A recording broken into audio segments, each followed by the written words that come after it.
Muslimin muslimat penonton ceramah pada malam ini, Assalamualaikum warahmatullahi wabarakatuh.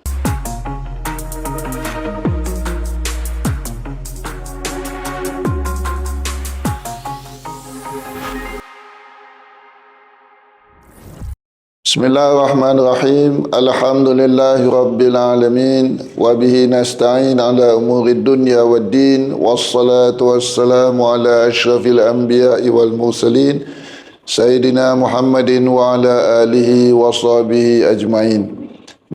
Alhamdulillah, bersyukur kita kepada Allah Subhanahu wa taala kerana dapat bertemu sekali lagi pada malam ini, sesi kedua bagi topik Islam dan penuaan. Yang mana pada malam ini saya akan fokus pula dalam sesi kedua ini mengenai fikih beribadat bagi warga emas. Muslimin muslimat yang saya muliakan, sebelum saya teruskan kepada fokus topik utama pada malam ini, saya ingin membuat nota awal supaya dengan itu poin-poin penting saya itu dapat difahami dengan baik. Pertama, apa yang akan saya bicarakan pada malam ini ialah untuk membicarakan tentang asas fikih ibadah, dan ini meliputi aspek taharah iaitu bersuci. Dan bersuci ini melibatkan persoalan bagaimana nak beristinja bagi warga emas, berwudu dan mandi junub. Kemudian saya akan juga membicarakan mengenai aspek-aspek solat yang wajib dilakukan. Fokus saya ialah kepada solat yang wajib iaitu 5 waktu sehari. Kemudian solat Jumaat bagi warga emas. Kemudian solat berjamaah di masjid. Dan juga solat-solat sunat, bagaimana untuk mengurus solat sunat bagi mereka yang berada di usia dalam tahap hidup warga emas. Kemudian masalah puasa, hukum-hukum puasa berkaitan dengan warga emas, menunaikan haji, dan selain itu ialah perkara-perkara lain yang saya rasakan berkaitan seperti persoalan aurat dan persoalan khalwat. Khalwat ni apa? Khalwat ni bersendiri dengan mereka yang bukan sejenis dengan kita tanpa ada orang ketiga. Sebagai contoh, misalnya kata seorang lelaki warga emas bersendiri dengan bibi di rumah, bagaimana hukumnya? Ataupun misalnya kata seorang wanita warga emas yang harus dihandle oleh fizio lelaki di rumah, bagaimana nak menguruskannya. Kemudian, siapakah golongan warga emas yang menjadi fokus perbicaraan saya pula pada malam ini? Pastinya warga emas ini ramai dan mempunyai pelbagai kategori dan golongan. Saya akan fokuskan kepada golongan lanjut usia ataupun mereka yang dikategorikan sebagai advanced old age, yang biasanya dikatakan pada umur 75 tahun ke atas. Kenapa saya fokus kepada golongan ini? Kerana golongan ini lebih memerlukan bantuan dan biasanya keadaan mereka tu lebih memerlukan penjagaan. Kenapa?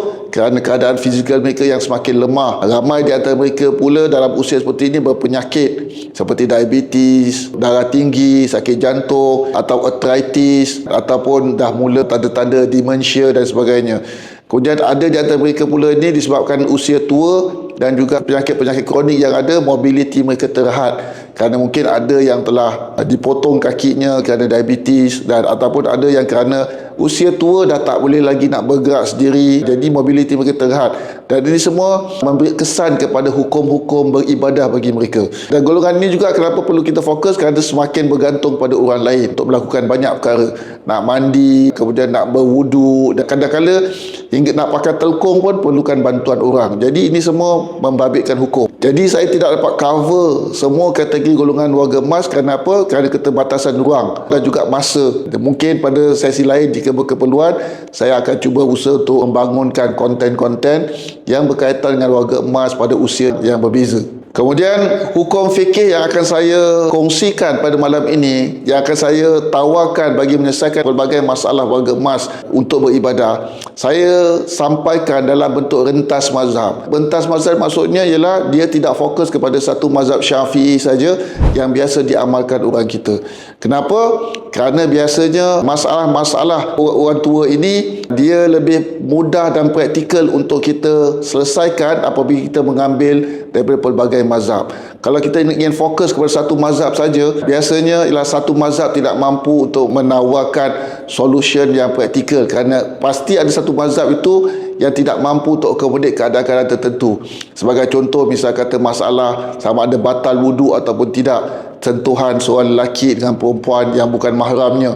Kalau ikut mazhab Syafi'i pastinya akan batal, dan ini boleh menjejaskan persoalan hukum, bagaimana hukum beribadah bagi warga tua.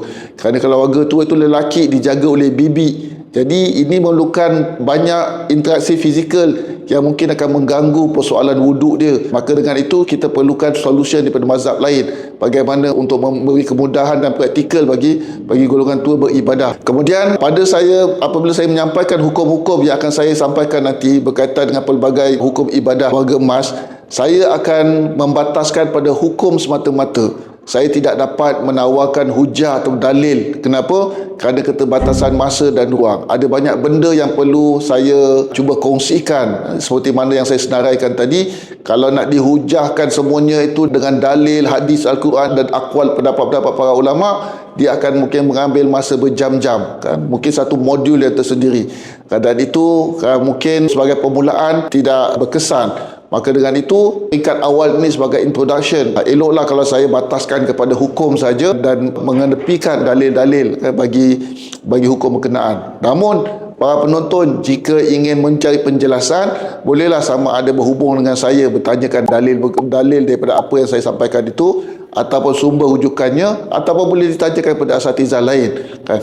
Cuma saya ingin menjelaskan kat sini, walaupun saya tidak berkongsi dalil, walaupun saya tidak sebut daripada mazhab mana, ulama mana yang menyampaikan satu pendapat, saya memberi komitmen untuk apa jua hukum yang saya sampaikan nanti pastinya tidak terkeluar daripada apa yang ada dalam tradisi fikih muktabar. Maksudnya ialah saya ambil daripada mana-mana 4 mazhab yang muktabar. Itu adalah komitmen saya.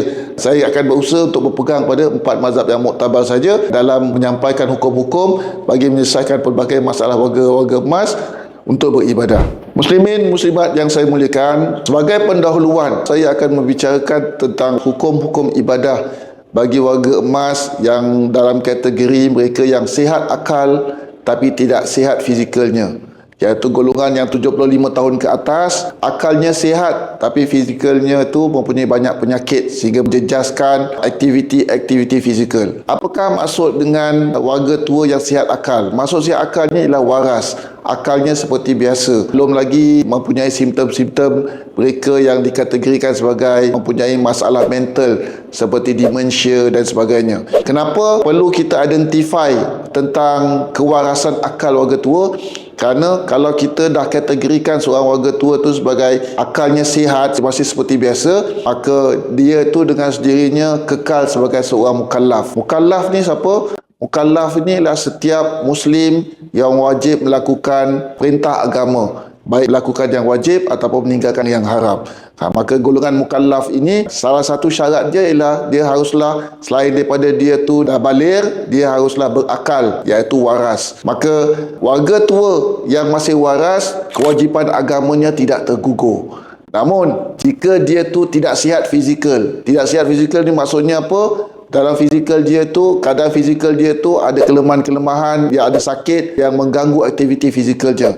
Seperti dia tu seorang yang amputee, ataupun dia ada penyakit-penyakit kronik yang menyusahkan dia untuk buang air seperti incontinence, ataupun dia mempunyai masalah arthritis yang severe yang susah untuk berjalan ke sana ke sini dan banyak lagi. Jadi biasanya warga tua yang tidak sihat fizikal ini pastinya aktiviti fizikal mereka itu mempunyai kesulitan. Jadi walaupun mereka ini sihat akal, wajib melaksanakan agama, namun Islam mengambil kira tentang ketidaksihatnya fizikal mereka itu, dengan itu memberi mereka apa dikatakan sebagai hukum rukhsah dalam beribadah. Mereka ini wajib melaksanakan hukum agama seperti solat, tapi pada waktu yang sama solat mereka itu boleh diamalkan dengan menggunakan hukum rukhsah supaya lebih praktikal dan lebih memudahkan. Kadar dan bentuk rukhsah keringanan ini bergantung pada kadar kesulitan. Semakin tinggi kesulitan yang mereka hadapi daripada masalah fizikal mereka, maka semakin besarlah rukhsah keringanan yang Islam beri.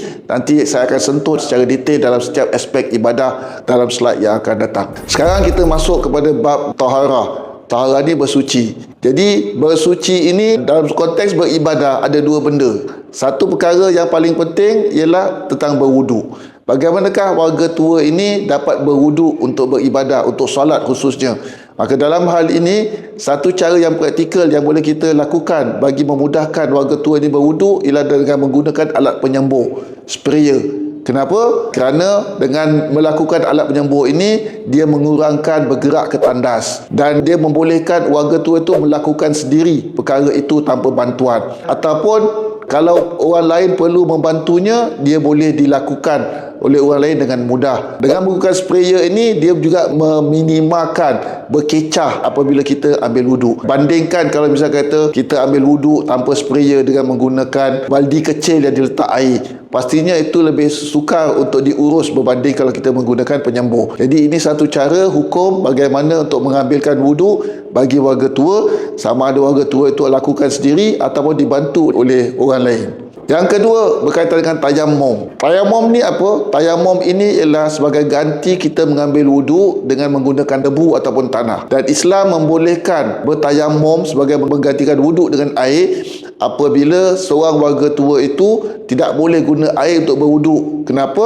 Sama ada kerana dia tu sakit. Sakit tidak boleh kena air, sukar untuk ke tandas dan sebagainya.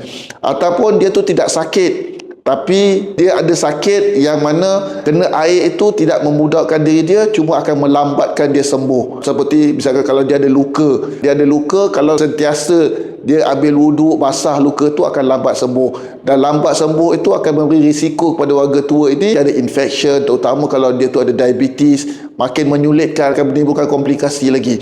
Jadi untuk mengelakkan seperti itu, kalau warga tua yang mempunyai masalah pada tubuh dia ada sakit yang mana kalau selalu kena air akan melambatkan sembuhan bagi sakit dia, boleh diganti dengan tayamum.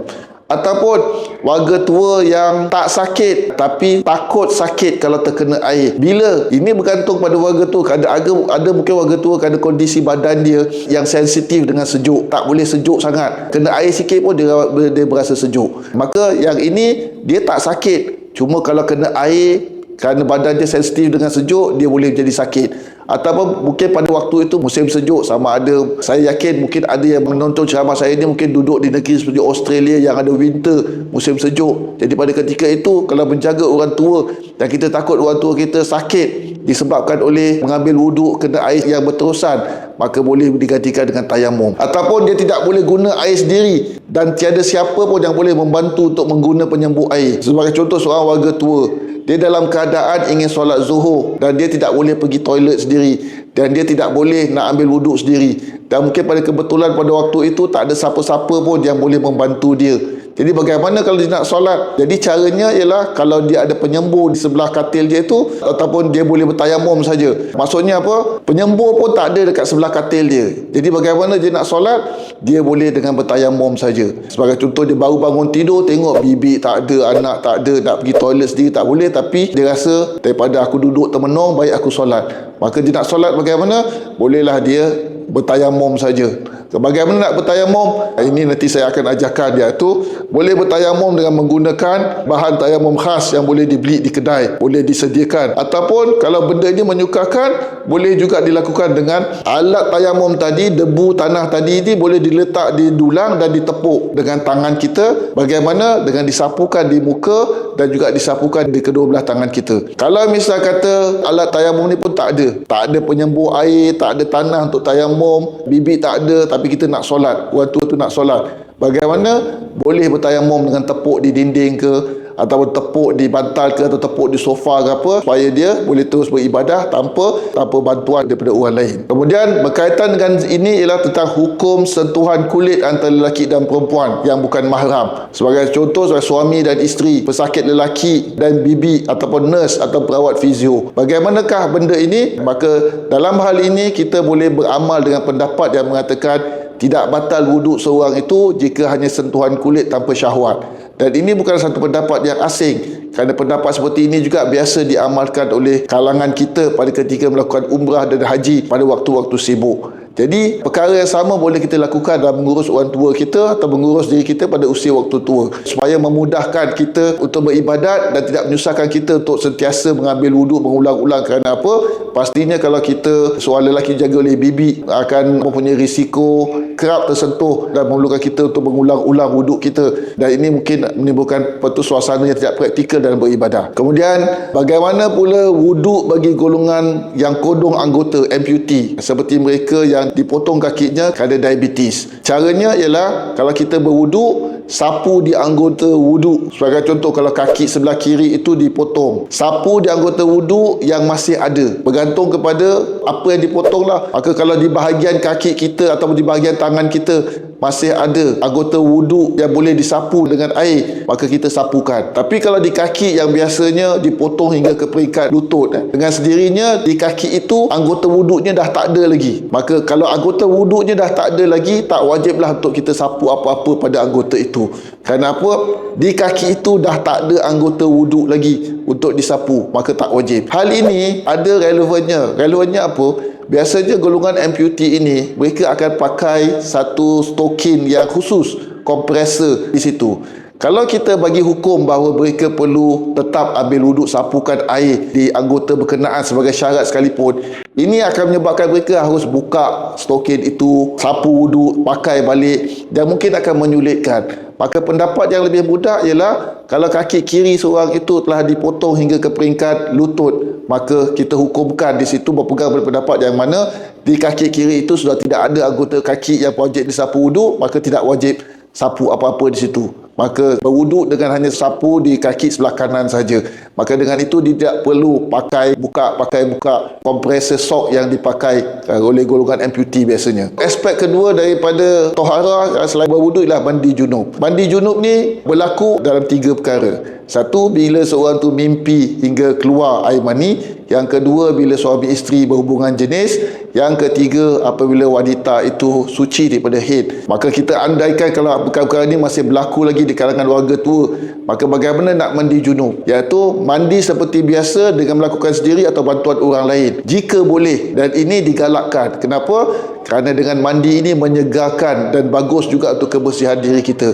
Kerana kadang-kadang warga tua ni disebabkan kesulitan mereka untuk ke tandas, mereka jadi malas untuk mandi, dan itu akan menimbulkan masalah tersendiri bagi tubuh badan dia. Jadi dengan mandi junub ini paling kurang ada waktu-waktu tertentu yang mereka harus dimandikan dan mahu untuk mandikan diri. Maka dengan itu bagus. Jika tak boleh juga, kerana apa? Seperti benda yang saya katakan, bahawa seorang itu sakit ataupun dia takut lambat sembuh pada penyakit dia kalau dia tu mandi atau terkena air, ataupun dia takut akan menjadi sakit kalau dia tu mandi atau terkena air, ataupun dia tidak boleh lakukan sendiri mandi itu dan tak ada sesiapa pun yang boleh membantu untuk dia mandi di tandas, maka pada ketika itu bolehlah juga dia bertayamum sahaja bagi menggantikan mandi junubnya. Sekarang kita bicarakan pula tentang persoalan istinja, bercebok. Istinja ni apa? Istinja ni membersihkan diri kita daripada pada ketika kita buang air kecil iaitu kencing, ataupun buang air besar iaitu berak, dengan membersihkan daerah di mana tempat keluar kencing kita dan tempat keluar najis berak kita. Itu istinja. Kenapa istinja ni penting?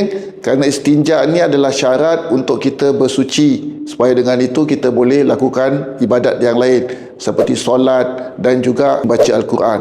Kalau kita tidak beristinja, maka kita tidak suci. Kita ambil wuduk pun ibadah kita tidak sah, wuduk kita tidak sah, solat kita tidak sah. Jadi perlu beristinja. Dan istinja ni dalam agama kita ada hukum-hukum yang perlu dilakukan untuk pastikan bahawa istinja itu adalah sah. Maka dengan itu kita perlu tahu bagaimana nak beristinja yang mudah dan praktikal bagi warga tua dengan segala cabaran-cabaran yang mereka hadapi. Jadi cara yang praktikal bagi warga tua untuk beristinja ini, walaupun kalau boleh gunakan air itu adalah afdal, tapi kalau menggunakan air itu menyulitkan kerana apa? Faktor mobiliti, faktor sakit, kesulitan dan sebagainya, maka boleh menggunakan kertas tisu.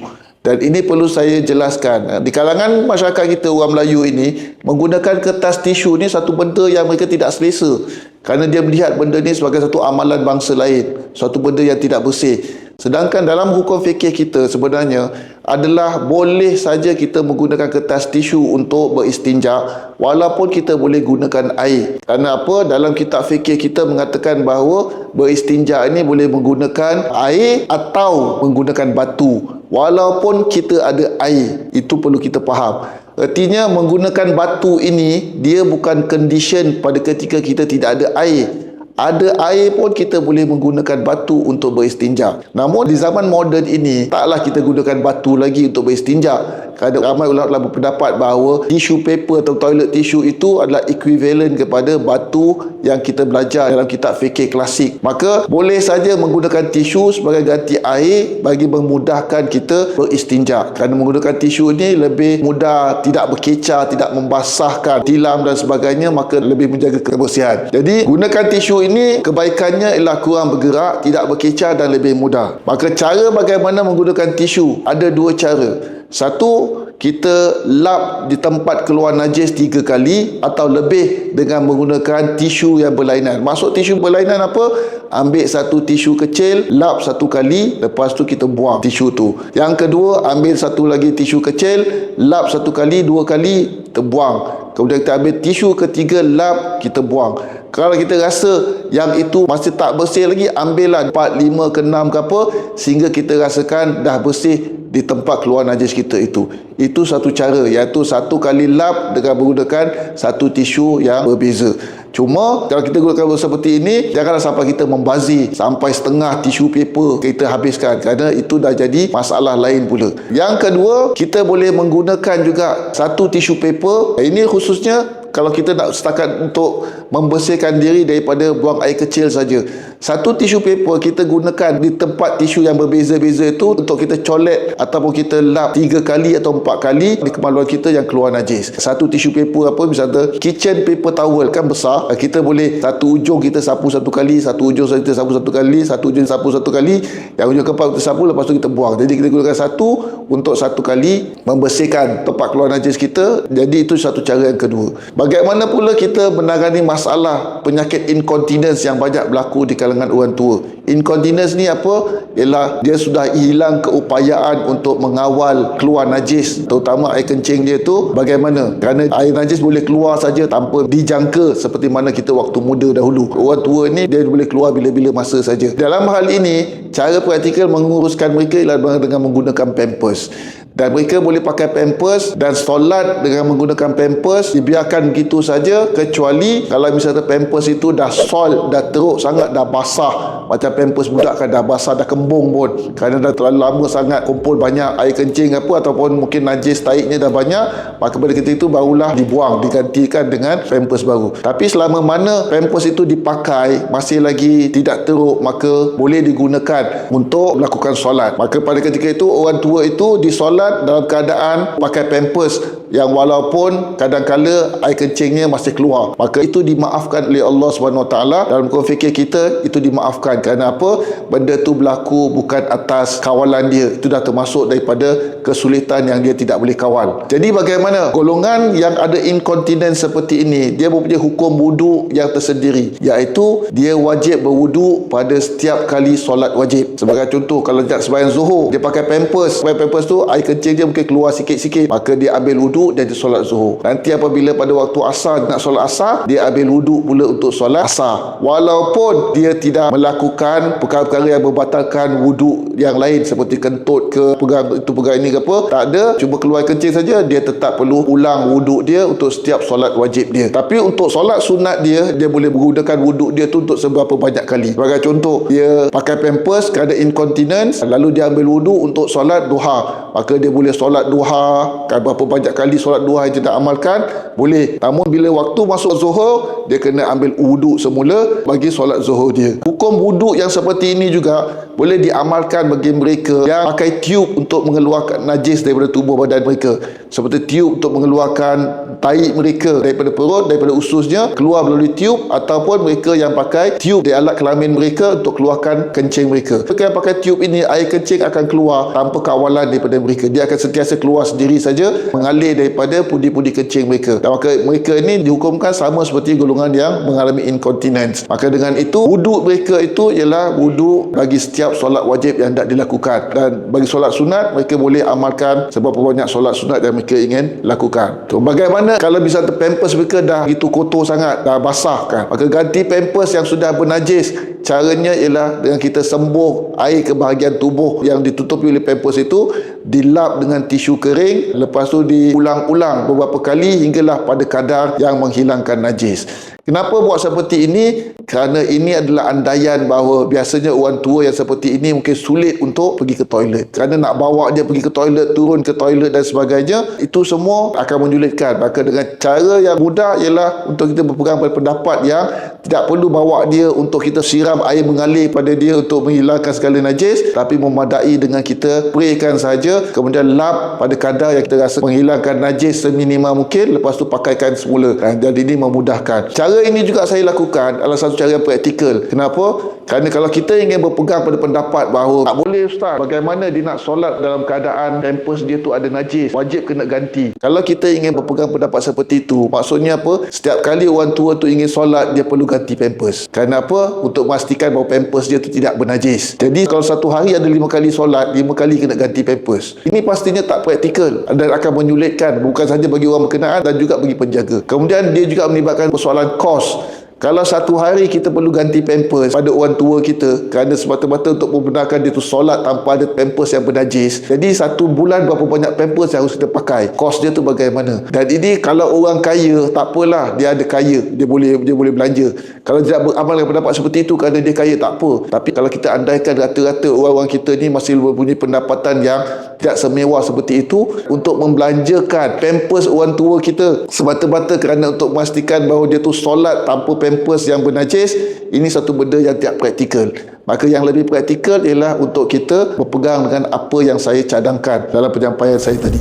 Sekarang kita bicarakan pula tentang hukum-hukum solat bagi warga emas yang praktikal dan mudah. Perkara pertama yang berkaitan dengan solat ini ialah tentang soal posisi, bagaimana melakukan solat, posisinya. Pada hukum asalnya, solat hendaklah dilakukan dalam keadaan berdiri. Maka selama mana warga emas boleh berdiri, maka hendaklah lakukan solat itu dalam keadaan berdiri. Tapi biasanya pada umur 75 tahun ini, ramai warga emas mempunyai masalah untuk berdiri kerana lututnya sakit dan sebagainya. Maka alternatif ganti bagi berdiri itu ialah duduk. Duduk ni boleh dilakukan dengan berkerusi ataupun duduk di lantai ataupun duduk di atas katil bagi warga emas yang harus meluangkan masanya banyak di atas katil. Dia tidak boleh bergerak banyak berada di atas katil, tapi taklah juga berada di atas katil itu menyebabkan dia tu harus baring saja 24 jam kerana dia boleh duduk. Dan pada ketika itu kalau dia boleh duduk, bagus untuk dia duduk dan melakukan solat. Dan ini kalau warga emas yang tidur di atas katil adjustable bed atau hospital bed, artinya katilnya itu boleh diturun naikkan untuk accommodate bagaimana dia melakukan solat. Kalau duduk juga bermasalah kerana pinggang dia sakit disebabkan tulang dia dah reput dan sebagainya, maka dia boleh melakukan solat dalam keadaan baring. Dan baring ini boleh dilakukan sama dengan cara terlentang ataupun miring. Miring ni apa? Miring ni dengan melakukan solat di atas rusuk. Kadang-kadang kita boleh miringkan dia atas rusuk kanan ke apa. Lepas tu di belakangnya tu kita support dengan pantal untuk membolehkan dia melakukan solat. Yang kedua berkaitan dengan solat juga ialah timbul persoalan bagaimana nak menghadap kiblat. Maka syarat untuk menghadap kiblat ini ialah untuk memastikan bahawa muka dan dada kita ini menghadap kiblat dalam pada ketika kita ingin melakukan solat. Itu adalah syarat utama menghadap kiblat. Tapi kadang-kadang kita menjaga warga emas dalam keadaan yang mana dia tu tidak boleh perfect menghadap kiblat dengan betul, ataupun memang susah menghadapkan kiblat. Kenapa? Kerana kedudukan katil dia, dan katil dia itu tidak boleh nak diubah dengan mudah pada kedudukan yang sesuai dengan kiblat. Kenapa? Kerana kalau katil dia adjustable bed, dia perlukan power point, dan power point itu terletak pada sudut-sudut tertentu saja yang kalau dipasang di situ dia akan efek bagaimana warga emas itu menghadap kiblat. Jadi nak pusing-pusingkan katil itu 5 kali sehari bagi dia solat pasti menyusahkan. Dalam keadaan yang seperti ini, sebagai contoh di hospital, bagaimana warga emas kalau duduk di hospital di atas katil? Kerana di hospital kita tak boleh nak suka nak pusing-pusingkan katil kita ikut menghadap kiblat, nurse takkan bagi. Jadi dalam keadaan seperti ini yang mana menghadap kiblat adalah sulit disebabkan oleh kedudukan katil dan sebagainya, maka Islam membenarkan kita untuk menghadap arah yang mudah bagi kita, terutama bagi mereka yang terhalang dari hadap kiblat kerana sakit terlantar ataupun kedudukan katil yang susah diubah alih pada setiap kali kita solat. Maka dalam keadaan ini kita beramal dengan pendapat bahawa ikut menghadap arah yang mudah saja. Sebagai contoh, kalau kita ingin solat di dalam kapal terbang, adakah kita solat di dalam kapal terbang itu kita diajarkan untuk cari kiblat dalam kapal terbang, sembahyang menghadap, walaupun kapal terbang ke sana kita menghadap ke kanan, kenapa kiblat sebelah kanan?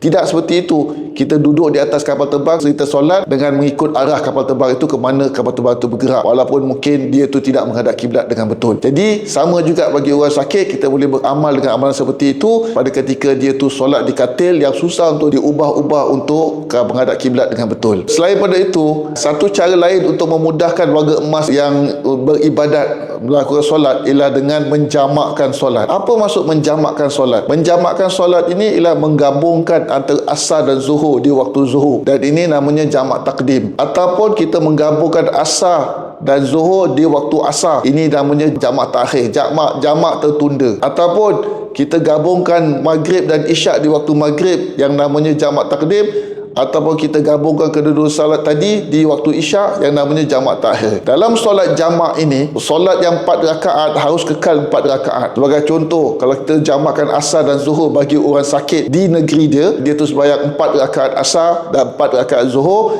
sama ada jamak takdim ataupun jamak takhir. Kalau dia sembahyang maghrib dan isyak, maka dia solat 3 rakaat maghrib dan 4 rakaat isyak, sama ada jamak takdim atau jamak takhir. Tidak dikasarkan solat 4 rakaat itu kepada 2 rakaat, kerana itu hanya boleh dilakukan bagi mereka yang musafir saja. Untuk orang sakit, jamak dibenarkan tapi kasar tidak boleh. Maka sembahyang tetap 4 rakaat. Dan jamak ini adalah suatu pendapat yang sangat praktikal bagi orang tua. Kerana apa? Kerana dia mengurangkan waktu untuk dia solat daripada solat 5 kali sehari kepada 3 kali sehari saja. Dan ini meringankan dia untuk beribadat dan meringankan para penjaga untuk mengurus ibadat dia, dan banyak kebaikan-kebaikan lain. Dan benda ini sebenarnya ada diakui, diiktiraf oleh para ulama kita, kerana antara sebab-sebab para ulama mengatakan harus bagi menjamakkan solat ini ialah kalau seorang tu sakit, seperti orang tua. Orang muda pun dalam keadaan dia tu sakit, kalau diperlukan untuk dijamak, dia boleh jamak. Apatah lagi orang tua yang setiap hari tubuh badan dia tu sakit, maka lebih utama untuk dia diberi keringanan untuk mengamalkan jamak solat ini bagi memudahkan dia tu beribadat. Ataupun seorang yang punya masalah tidur dia tu malam tak boleh tidur, pagi boleh tidur, dan pagi kalau dia tidur kerana malam tak tidur lama sehingga terlajak, maka untuk mengelakkan daripada seperti ini boleh menjamakkan solat dia. Kemudian jalani rawatan, kalau dia sedang menjalani rawatan yang mana akan menyulitkan dia untuk solat pada waktu yang ditentukan. Sebagai contoh, kadang-kadang seorang tu perlu dialisis berjam-jam, dan masa tempoh dialisis dia itu kan, kata orang tu daripada zuhur sampai pada waktu asar. Dia tak boleh nak solat waktu zuhur. Kenapa? Masa dialisis dia panjang. Ada orang perlu dialisis sampai 10 jam, habis waktu solat dia. Kita tak alami dialisis, kita tak tahu. Tapi kalau kita ada saudara kita alami dialisis, orang yang alami dialisis ni, dia sepanjang dialisis tu dia mengalami macam-macam benda, mabuk, pitam dan sebagainya. Kita boleh cakap dengan dia, awak duduk kat situ, awak solat lah. Tapi pasal kita tak alami. Tapi orang yang alami dialisis itu, pada waktu dia dialisis, macam-macam benda yang dia alami. Nak solat pun dia tak boleh, kenapa? Mabuk dan sebagainya. Jadi cara dia bagaimana? Ialah kalau dia dialisis pada waktu zuhur sampai pada waktu asar, dia boleh tangguhkan solat zuhur dia itu dengan niat menjamakkan solat dia pada waktu asar. Ataupun kalau dia tahu, oh nanti asar aku kena dialisis sampai habis maghrib, maka dia boleh menjamakkan asar dia pada waktu zuhur supaya dia itu boleh menjalani dialisis pada waktu asar tanpa dia rasa bimbang untuk tertinggal solat. Kemudian isu mengenai kejut ketika tidur, dan ini banyak berlaku di kalangan warga emas. Kenapa? Kerana warga emas ini kadang-kadang waktu tidur dia tu dah menjadi haywire kerana keadaan fizikal dia. Malam dia susah tidur, dah bertukar. Pagi dia banyak tidur untuk compensate malam yang dia tak boleh tidur. Jadi bila pagi dia tidur, bagaimana hukumnya kalau dia tidur pukul 11, malam dah tak boleh tidur, pagi pukul 11.30 baru dia boleh tidur. Kemudian dia boleh tidur lama, masuk zuhur pun tak bangun-bangun lagi, dan dalam masuk asar pun macam mana? Wajib tak kita kejut dia?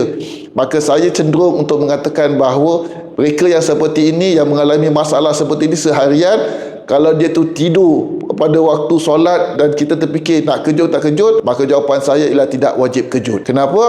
Kerana pada dasarnya solat ini adalah kewajipan peribadi. Orang itu sendiri yang perlu bangun daripada tidur dan solat. Orang lain tak wajib untuk bangunkan dia untuk solat. Oleh kerana solat ni satu kewajipan peribadi, fardu ain, tidak wajib guna bantuan orang lain untuk melakukan solat. Dia mungkin boleh pesan kepada anak dia, kejutkan aku. Tapi kalau dia tak pesan, anak dia projek kejut, tak perlu wajib. Yang ketiga, kerana tidur adalah keuzuran yang dimaafkan. Dalam hadis Rasulullah mengatakan, siapa tidur sampai terlajak, kalau dia tidak sengaja, maka itu dimaafkan. Apa yang perlu dia lakukan ialah hanyalah bila dia bangun, dia solat saja waktu yang dia tinggal. Lakukan solat bila terjaga. Mereka yang mengalami masalah seperti ini pastinya akan kurang bermasalah jika dapat ditawarkan huraian menjamakkan solat mereka, supaya dengan itu tidur mereka itu tidak terganggu disebabkan oleh nak solat. Kita bagi orang sihat ni tak ada masalah apa-apa. Bagi orang tua, tidur ni lah sesuatu yang sangat valuable bagi mereka. Malam dah tak boleh tidur, pagi tidur kita kena kejutkan dia berkali-kali pula kerana nak solat zuhur, nak solat asar. Dan ini kalau kita disebabkan orang tua ini kadang-kadang mengalami pelbagai simptom-simptom tertentu yang mana kita boleh katakan bahawa tidur is the best situation bagi dia. Kenapa? Kadang-kadang orang tua ni disebabkan oleh kerana keadaan mental dia, keadaan emosi dan sebagainya. Bila dia sedar tu, dia akan mempunyai perangai-perangai yang tidak normal. Dia mengalami delirium, hallucination, bercakap apa-apa tu kuat-kuat, dah mengomel, dah habis-habis. Jadi tidur is a time untuk dia rest and peace dengan keadaan dia.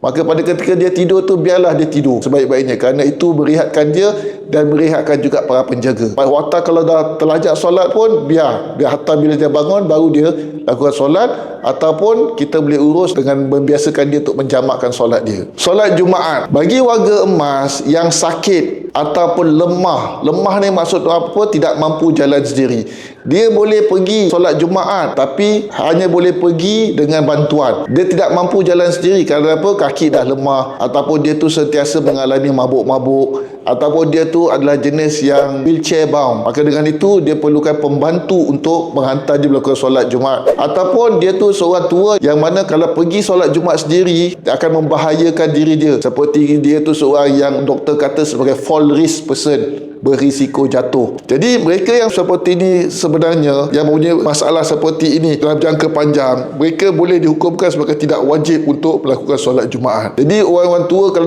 dah seperti ini, tidak perlulah berasa stres sangat kalau tak dapat solat Jumaat, kerana sudah ada hukum keringanan bagi pakcik-pakcik untuk tidaklah wajib melakukannya. Kalau nak pergi pun atas dasar ada dah lama tak pergi solat, rasa rindu pada masjid dan ada orang hantar, boleh, tak apa, tak ada masalah apa-apa. Tapi kalau nak setiap kali tu sampai menyusahkan diri sendiri dan menyusahkan orang lain, maka perlulah diubah expectation kita itu, supaya dengan itu kita tidak perlu stres dan orang lain pun tidak perlu stres untuk mengurus kita.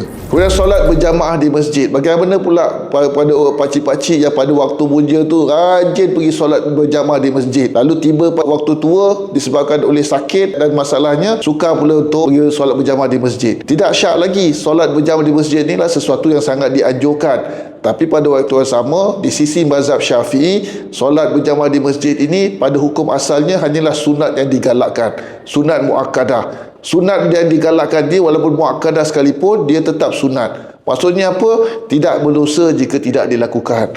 Jadi kalau memang kita sudah kurang berkemampuan untuk solat berjamaah disebabkan oleh usia tua, kita dianjurkan untuk membuat adjustment kepada cara hidup kita.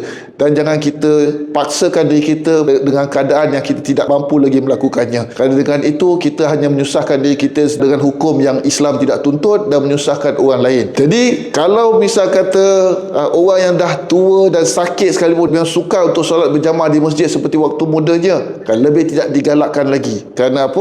Itu akan membahayakan diri dia dan juga akan menyusahkan diri sendiri dan orang lain untuk menjaga dia. Dan ini kalau dipaksa-paksa pastinya akan menimbulkan ketegangan antara orang tua dengan penjaga dan sebagainya. Jadi perlu ada perubahan-perubahan, adjustment kan, bagi menghadapi keadaan yang seperti ini. Kadang-kadang ada di kalangan warga tua, dia akan mengatakan, "Alamak Ustaz, tak syok lah macam gini Ustaz, saya dah biasa, daripada muda saya biasa macam ni, subuh saya mesti pergi ke surau, pergi ke masjid, sekarang ni dah tak boleh, dah tak syok lah." Ini masalah yang perlu kita tangani. Muslimin muslimat sekalian, kita sebagai seorang Islam ini memang digalakkan beribadah banyak-banyak, tapi kita hendaklah beribadah dengan ilmu, bukan atas dasar syok-syok yang kita hendak. Yang menjadi masalah bagi manusia ini menyusahkan diri dia ialah bila dia beribadah atas dasar syok, atas dasar emosi, bukan atas dasar ilmu. Maka kalau pada dasar ilmu mengatakan sudah lagi tidak praktikal, tidak realistik dan tidak elok untuk kita meneruskan apa yang kita boleh lakukan dahulu, maka kita harus terima saja. kerana itu adalah ketentuan Allah juga. Allah tidak mahu menyusahkan kita dan jangan kita pula menyusahkan diri kita.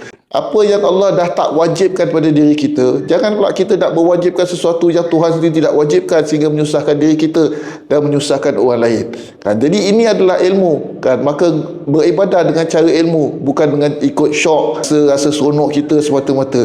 Kalau kita keadaan dah berubah, maka kita perlu berubah. Kan? Gunakan ilmu yang kita tahu, kan? Kita berubah kadang menerima keadaan itu. Puasa, kan? Bagi warga tua yang masih sihat akalnya, waras akalnya tapi lemah fizikalnya, tidak wajib puasa bagi mereka ni jika dia tu mempunyai sakit yang menyusahkan dia untuk berpuasa, seperti gastrik, ataupun sakit yang mana kalau dia berpuasa takut mudarat, seperti mana golongan warga tua yang gulanya rendah. Kalau dia puasa, gula dia tu akan cenderung untuk rendah, sehingga dengan itu akan merisikokan dia untuk pingsan, mabuk dan sebagainya. Ataupun orang tua yang punya tekanan darah rendah, kan, sehingga kalau dia puasa tu boleh menyebabkan dia tu mudah mabuk dan jatuh, kemudian akan jatuh, kan. Ataupun dia tu mempunyai kalau dia berpuasa akan melambatkan kesembuhan pada sakit yang dia ada. Ataupun dia tu mempunyai penyakit yang perlu makan ubat, dan ubat itu tak boleh dah diubah jadualnya atas nasihat doktor. Kemudian yang penting kat sini ialah bagi setiap warga tua, kalau tak berpuasa adalah untuk mengikut nasihat doktor.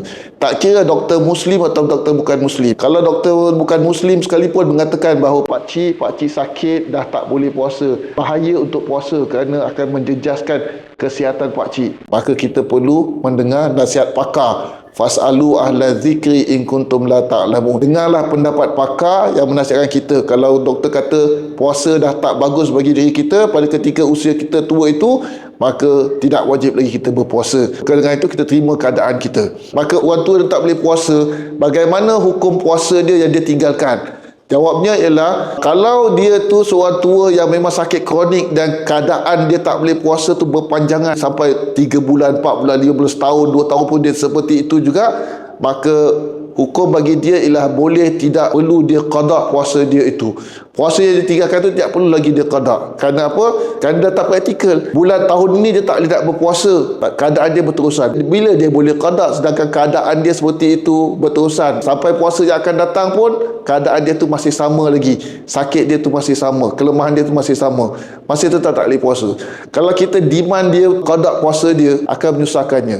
Maka dengan itu pendapat yang sesuai ialah untuk kita mengatakan bahawa tidak wajib bagi dia mengqada puasa dia. Yang wajib bagi dia hanyalah untuk bayar fidyah saja. Maka orang tua yang seperti ini, tiap tahun kalau dia tak boleh nak berpuasa, bayarkan fidyah saja untuk 30 hari ikut harga nilai fidyah yang ditetapkan oleh MUIS dan dibayarkan untuknya. Haji, bagaimana pula orang tua yang belum menunaikan haji, tiba-tiba pada usia tua barulah ada kemampuan untuk menunaikan haji, sehingga melakukan ibadah haji ini terlalu menyulitkan bagi dia, ataupun takut mudarat berlaku ke atas diri dia disebabkan keadaan dia yang sangat tua, ataupun dia punya penyakit yang melambatkan kesembuhan kalau dia tu pergi haji, ataupun keadaan dia tu menyulitkan seperti berkerusi roda, tiada pembantu untuk membantu dia dan sebagainya, maka haji ke atas dia tu adalah tidak wajib walaupun dia tu mempunyai kemampuan keuangan. Maka alternatif bagi mereka ini ialah untuk melakukan haji badal. Haji badal ni apa? Hatta kalaupun seorang tua masih hidup tapi kerana keadaan dia itu terlalu lemah untuk melakukan haji, maka boleh saja menggunakan harta dia itu diupah orang lain melakukan haji bagi dia. Yang itu dinamakan haji badal. Haji badal bagi orang tua yang masih hidup dan tidak dijangka sembuh atau kembali normal. Dan juga haji badal ini boleh dilakukan kepada orang tua yang telah meninggal dunia. Misalnya orang tua kita yang kita jaga, dia belum pernah melakukan haji lalu meninggal dunia. Akibat daripada meninggal dunia itu, CPF dia tu boleh dikeluarkan. Maka sebahagian daripada harta CPF dia itu boleh kita gunakan untuk melakukan haji badal bagi dia. Kerana apa? Pada waktu muda dia tu dia tidak berkemampuan untuk melakukan haji. Kalau misal kata dia tidak mempunyai harta untuk membayar haji badal pada dia, maka pada ketika itu tidaklah wajib untuk melakukan haji badal bagi dia. Kecuali kalau ahli waris ingin berkongsi ke apa, melakukan haji badal bagi dia, itu tidak mengapa, tidak salah. Tapi adakah wajib ahli waris keluarkan duit mereka sendiri untuk melakukan haji badal bagi orang tua telah meninggal dunia atau yang masih hidup? Jawapannya adalah tidak wajib. Sekarang saya akan masuk pula kepada hukum-hukum lain yang berkaitan dengan ibadat golongan warga emas. Ada dua hukum yang saya sentuh dalam lain-lain perkara ini, ialah pertama, persoalan aurat. Yang kedua, persoalan khalwat. Kita tahu dalam Islam ini, lelaki dan perempuan yang bukan mahram ada hukum aurat, yang mana masing-masing perlu menutup aurat masing-masing. Namun, ramai pada warga tua, mereka perlu penjagaan. Dan kadang-kadang penjaga ini tidak semestinya daripada anak-anak ataupun mahram mereka, seperti pasangan mereka, suami atau isteri ataupun anak-anak atau cucu-cucu. Kadang-kadang mereka tu perlu dijaga oleh bibi, menjaga lelaki warga tua, atuk ke apa yang berlainan jenis, ataupun oleh golongan yang profesional, seperti mana kalau misalnya seorang tu berkemampuan, dia akan mengambil upah nurse ke apa ataupun fizio untuk datang sama ada setiap hari ke ataupun 3-4 hari seminggu ke apa untuk mengurus warga tua, ahli keluarga dia, warga tua tu di rumah. Maka dalam hal ini timbul persoalan interaksi antara golongan bukan mahram dengan warga tua yang membabitkan soal aurat. Maka bagaimanakah ingin menjaga masalah seperti ini? Kadang-kadang warga tua disebabkan benda seperti ini, dia menjadi resistant kepada orang yang nak menjaga dia. Dia tidak mau cooperate. Kenapa? Tak nak bibi jaga dia, tak nak bibi urus dia, tak nak bibi tolong pakaikan baju ke apa. Kenapa? Dia rasa malu ke, dia rasa nak jaga aurat ke dan sebagainya. Dan ini akhirnya menimbulkan stres, ketegangan dalam persoalan menjaga diri dia. Dia tu sendiri susah. Kerana apa? Kerana orang susah nak membantu dia, dan orang pun menjadi susah kerana dia tidak kooperatif untuk dibantu, disebabkan kerana dia rasa dia nak jaga aurat dan sebagainya. Sebenarnya kadang-kadang benda itu adalah kerana masalah ilmu. Kita tak ada ilmu yang betul tentang hukum Islam dalam keadaan seperti itu. Maka perlulah kita tahu, supaya dengan itu kita boleh buat adjustment, supaya dengan itu kita memudahkan diri kita dan kita tidak menyusahkan orang lain. Maka warga tua yang memang dalam keadaan yang perlu dijaga oleh orang lain disebabkan keadaan dia tu yang seperti itu, maka hukum aurat seperti dia adalah sama seperti mana aurat dia di hadapan nurse dan doktor di hospital. Kalau warga tua masuk hospital, bagaimana dia berhadapan dengan nurse? Sama juga kalau dia tu di rumah dengan bibi dan ataupun dengan nurse yang datang ke rumah, hukum dia sama. Maka pada ketika itu boleh bagi dia untuk aurat dia tu terdedah. Jika perlu, misalnya tu yang menjaga tu bibi itu perlu akses pada anggota tubuh yang perlu rawatan. Sebagai contoh, untuk mencebokkan dia, untuk menukar pampers dia. Kerana apa? Kerana tak semua keluarga boleh memastikan mahram anak-anak tu menjaga ibu bapa dia 24 jam.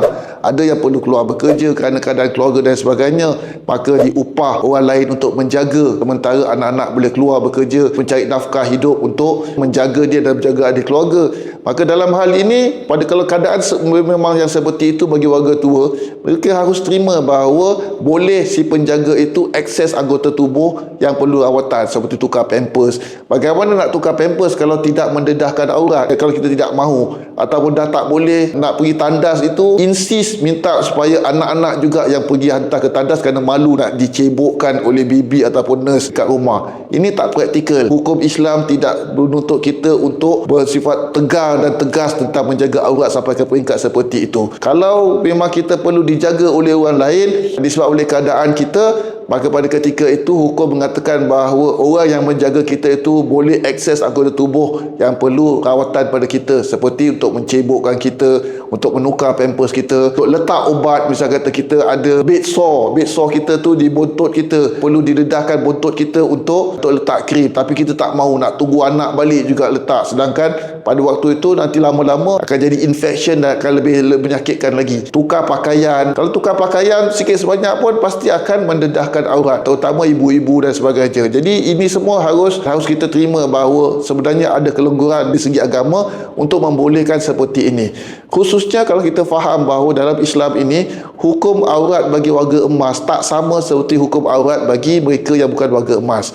Kerana Allah sendiri mengatakan bahawa terutama ibu-ibu yang sudah lanjut usia pada umur 75 tahun, bahawa Allah mengatakan bahawa wanita al-qawaidu minan nisa ini paling kurang dia boleh tak perlu nak pakai tudung mendedahkan kepala dia. Kerana apa? Kerana mereka ini umumnya sudah tidak mempunyai nafsu terhadap lelaki lain, dan lelaki lain pun umumnya tidak bernafsu dengan mereka, maka diharuskan untuk mereka untuk tidak pakai tudung. Maka tak perlu, misalkan kata oleh ibu-ibu yang perlu ada jaga nurse lelaki datang, fizio datang ke apa, perlu insist untuk misal kata pakai tudung dan sebagainya. Kalau nak buat boleh, tapi kalau sampai peringkat menyusahkan orang lain dan menyusahkan diri sendiri, maka itu tidak perlu di sisi agama. Khalwat, dan sama juga kadang-kala disebabkan oleh seorang warga tua tu perlu dijaga oleh orang lain, maka persoalan khalwat ini timbul. Maka ini memang satu perkara yang perlu kita berhati-hati. Maka dalam hal ini, hukum khalwatnya ialah diharuskan, tapi pada kadar yang diperlukan saja. Yang pada kadar yang perlu, yang bukan mahram itu akses masuk ke bilik tanpa ada apa-apa orang lain menemaninya, maka itu saja diperlukan, dibolehkan. Tapi saya ingin mencadangkan bagi menjauhkan fitnah ialah bagaimana boleh kita ambil langkah-langkah berhati-hati supaya dengan itu masalah khalwat ini boleh diuruskan dengan lebih baik lagi supaya terlepas daripada fitnah, seperti memasang CCTV untuk diperhatikan supaya kalau khalwat itu berlaku pun ada CCTV yang memerhatikan, ataupun gunakan body cam bagi profesional ke apa yang menjaga warga tua, boleh guna body cam supaya dengan itu tidak timbul fitnah kalau ada misalnya tuduhan-tuduhan dan sebagainya, ataupun pintu tu dibuka pada ketika akses, ataupun hadirkan saksi, saya kata ada bibik lain dan sebagainya. Sebagai contoh, saya sebenarnya apa yang saya tulis ini bukanlah sesuatu kajian akademik saya semata-mata, tapi ia juga adalah sesuatu yang saya alami daripada hidup saya, iaitu sekarang ini saya menjaga bapa saya yang berumur 92 tahun, dan dah bertahun-tahun saya menjaga bapa saya yang tinggal satu unit di sebelah unit rumah saya. Jadi apa yang saya kongsi ini juga adalah sesuatu pengalaman hidup saya. Kerana nak jaga bapa saya perlu employ 2 bibi. Kerana bapa saya perlu 24 hours care. Jadi kadang-kala tu, sebagai contoh, saya pasang CCTV untuk security. Lepas tu, misalnya kata bibi kadang-kala akan membawa bibi satu lagi untuk menemaninya kalau dia perlu, misalnya attend kepada bapa saya, supaya ada saksi, ada bibi lain yang menyaksikan proses urusan dia dengan bapa saya di bilik. Sekarang ini, kita masuk pula pada membicarakan tentang kategori kedua warga tua, mereka yang tidak sihat akal. Maksud tidak sihat akal ni apa? Golongan warga tua yang sudah terjejas kewarasannya, sama ada sebahagian ataupun penuh. Dan kenapa ini penting? Kerana seperti yang saya katakan tadi, untuk seorang itu dikatakan wajib melaksanakan ibadah-ibadah seperti mana yang diajukan oleh agama. Dia tu haruslah berstatus mukallaf. Mukallaf ni apa? Mukallaf ni salah satu syarat dia ialah berakal. Maka syarat akal ni adalah penting. Orang yang lemah fizikal, dia masih tetap lakukan kewajipan agama, cuma dia diberi keringanan dengan hukum-hukum tertentu. Tapi orang tidak sihat akal ini, dia perlu diberi perhatian. Kerana apa? Jika tidak sihat akalnya itu sampai pada peringkat kronik dan menjejas kewarasan dia akan menentukan sama ada dia tu remain mukallaf, wajib melaksanakan ibadah, solat, puasa dan sebagainya. Kemudian satu lagi perkara kita faham tentang masalah berakal dalam beribadah ini ialah berakal ini dia tidak beza sama ada dia tu sihat atau tidak sihat fizikal je. Maksudnya apa? Kalaupun seorang itu fizikal dia tu sihat tapi akal dia tu tidak sihat, dia mungkin bukan mukallaf lagi, walaupun fizikal dia totally sihat. Sebagai contoh, kita lihat kat luar sana ada orang yang mempunyai masalah mental yang sangat serius, skizofrenia yang sangat serius, sampai tidak waras langsung. Fizikalnya sihat macam orang biasa, tak ada apa-apa, boleh jalan sana, boleh jalan sini, boleh lari dan sebagainya, boleh makan dan sebagainya, boleh mandi dan sebagainya, tapi akalnya tu tak waras. Pada ketika ini, adakah dia mukallaf? Mungkin saja dia tidak mukallaf walaupun fizikal dia tu sihat. Kemudian kita harus faham juga, konsep tidak sihat akal dia tidak mestinya gila. Tak semua orang yang akalnya terjejas dia tu mesti gila. Tidak semestinya kita katakan bahawa orang yang kurang berakal itu kurang berakal dia tu harus pada tahap gila. Tidak semestinya. Para ulama mengatakan kalau seorang itu pitam pingsan pun dia sudah dikira sebagai tidak berakal. Maka pada ketika itu dia bukan mukallaf. Walaupun pitam dia tu 10 minit, 1 jam, setengah hari, maka dia tu hilang status mukallafnya. Sama juga ada orang mental illness, come and go. 3 hari okey, 1 hari tak okey. Dalam seminggu dia ada 3-4 kali episod yang dia tu tidak okey, dan setiap episod mungkin 3-4 jam saja. Pada waktu-waktu lain dia okey saja. Maka dalam hal seperti ini, bagaimana status dia? Status dia ialah pada ketika dia tu tidak sihat akal, maka pada ketika itu dia tu bukan mukallaf. Pada waktu dia tu okey biasa, maka pada ketika itulah dia tu menjadi mukallaf. Dan inilah perlu kita faham. Kenapa dia akan menjejaskan ibadah seorang itu. Sama juga dengan orang tua kita. Ada kala 3 hari dia okey, 1 hari dia tak okey. Dan pada ketika dia tak okey tu melirit-lirit setengah jam, 5 jam, 4 jam kan, sampai bagi obat, bagi doktor bagi obat injek baru dia okey. Besok dia dah okey balik. Lepas tu 3-4 hari dia tak okey lagi. Dia akan terus menjadi seperti ini berulang-ulang sampailah Allah takdirkan bahawa Allah ambil nyawa dia. Jadi dalam hal seperti ini, bila seorang itu dikatakan tidak sihat akal dan bila seorang itu dikatakan sebagai waras untuk kita meletakkan hukum ibadah bagi dia. Bagi orang tua, salah satu perkara penting yang membabitkan kesihatan akal dia ialah persoalan demensia. Demensia ni apa? Penyakit banyak berlaku pada warga emas lanjut usia, yang mana dia adalah istilah umum bagi keadaan tubuh yang terjejas ingatan, daya berfikir dan kemampuan untuk melakukan kerja harian dia. Oleh kerana akal dia tu melemah, jadi akal dia tu menjadi banyak lupa dan kadang-kala terlupa-lupa dan kadang-kala menjadi kurang waras. Salah satu daripada kategori bawah demensia ni ialah Alzheimer. Sakit Alzheimer ini ialah satu jenis demensia yang banyak berlaku dan dia berlaku secara bertahap-tahap, iaitu creeping problem. Kadang-kala tahap-tahap ni boleh berlaku lambat, kadang-kala cepat. Dan inilah penyakit otak yang menyebabkan penurunan daya ingatan, berfikir dan berbicara hingga menjejas fungsi harian dia. Fungsi harian dia maksud apa? Dia tak tahu lagi bagaimana nak bercebok, tak tahu lagi bagaimana nak mandi. Kalau solat, dia tak ingat lagi bagaimana nak kira rakaat. Hari-hari pun dia tak tahu ini hari apa, dia tak ingat lagi. Ataupun waktu pun dia tak tahu nak membezakan antara waktu Zuhur dengan Asar, Maghrib dan Isyak. Isyak dia tengok gelap dia ingatkan subuh, nak minta solat subuh. Dalam hal ini, elok kalau kita lihat perspektif medikal tentang tahap-tahap demensia.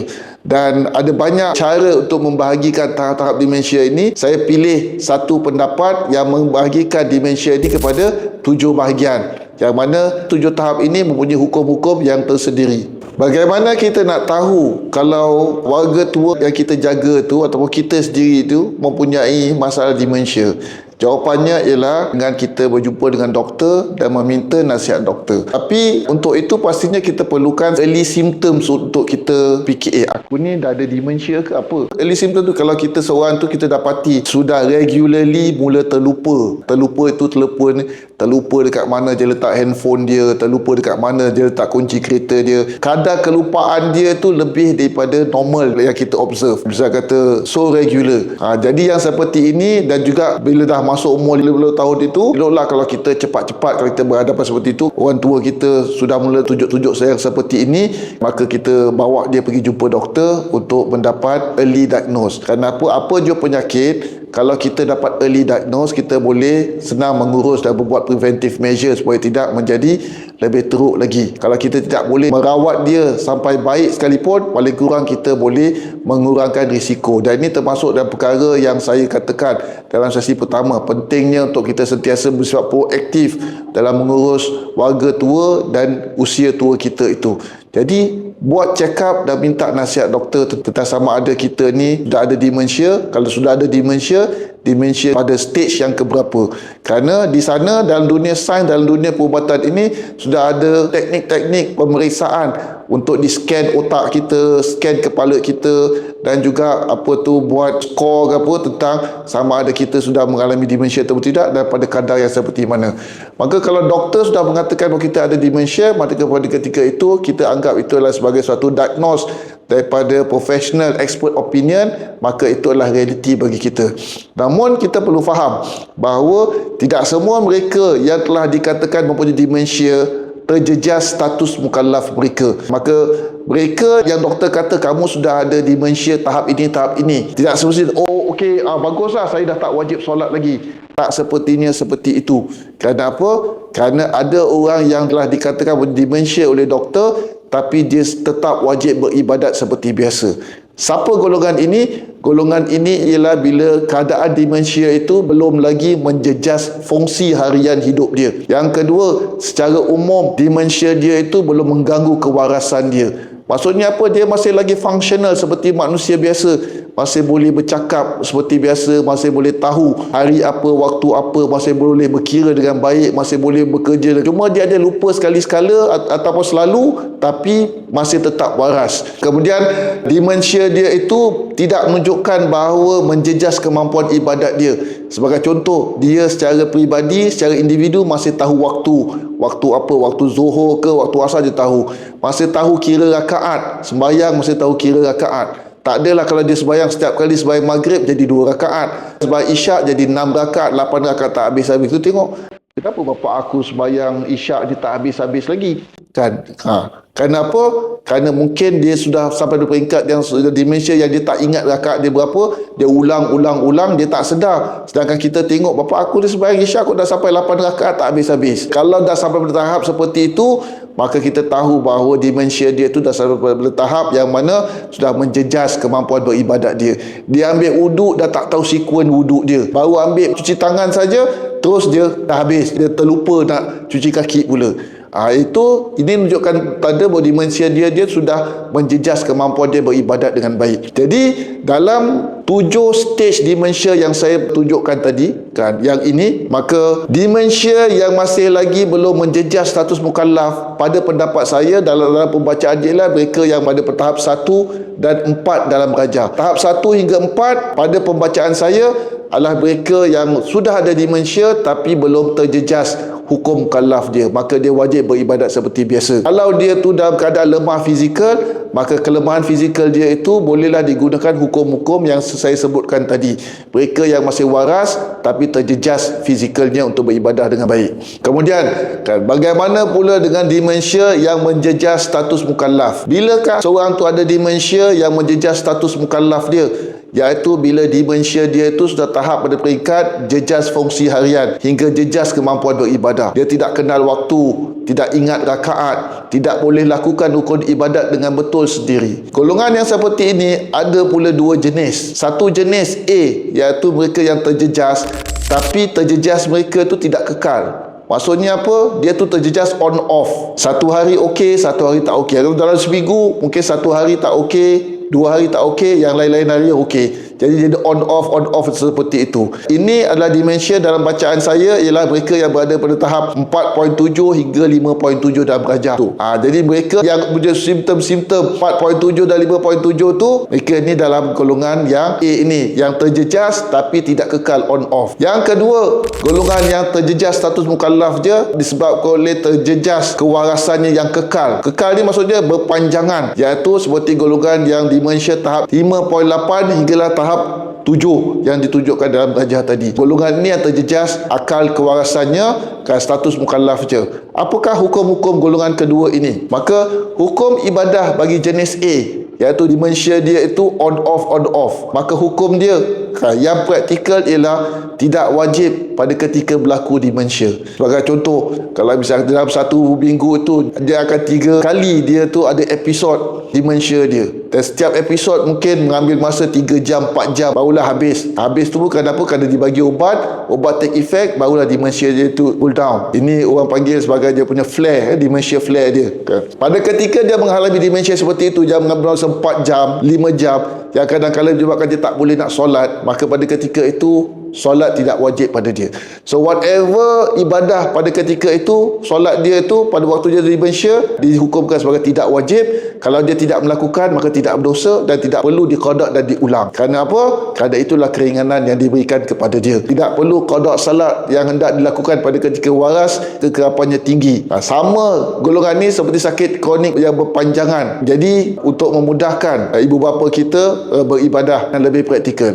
Hukum ibadah bagi golongan B. Golongan B apa? Seperti yang saya katakan tadi, ialah golongan yang demensia dia itu dah kronik, yang berpanjangan dan berlarutan. Maka mereka ini sebenarnya adalah sudah tiada taklif. Kita hukumkan mereka bahawa mereka bukan mukallaf lagi, tidak taklif. Maka tidak wajib ke atas mereka solat, puasa dan lain-lain. Kalau mereka kadang-kadang mereka sober, mereka boleh sedang nak solat, boleh mereka lakukan. Bisa kata, kita tahu, bisa kata bapa saya boleh katakan bahawa dalam kategori seperti ini. Maka dia solat bagi dia ni saya hukumkan tidak wajib.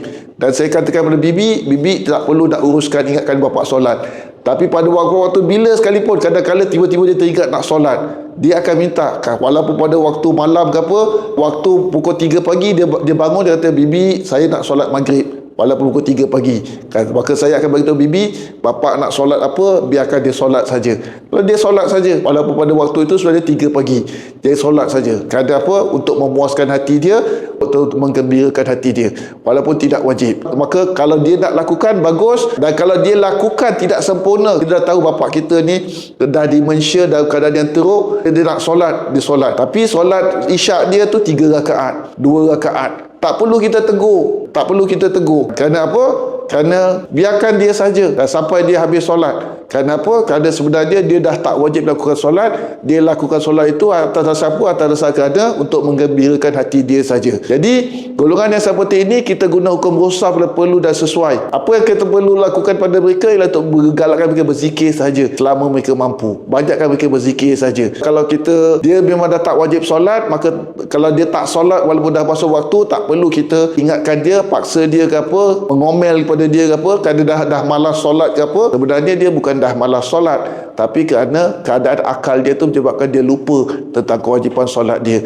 Dan pada ketika itu, dan dia dah tak wajib sekalipun, maka tak perlu kita nak mewajib-wajibkan dia lagi. Tapi adakah itu bermakna bahawa kita harus biarkan dia tu begitu saja, hilang connection dia dengan Tuhan? Tidak. Pada waktu itu kita boleh mengajarkan dia berzikir dengan memainkan zikir-zikir ke apa, supaya dengan itu dia tetap mahu berzikir. Dan biasanya orang tua kita ni, kalau dia tu dah rajin bersolat, walaupun kewarasan itu menjejaskan dia untuk melakukan solat dengan betul, tapi insya-Allah Allah akan tetap menghidupkan akal dia tu untuk tetap mahu berzikir kepada Allah SWT.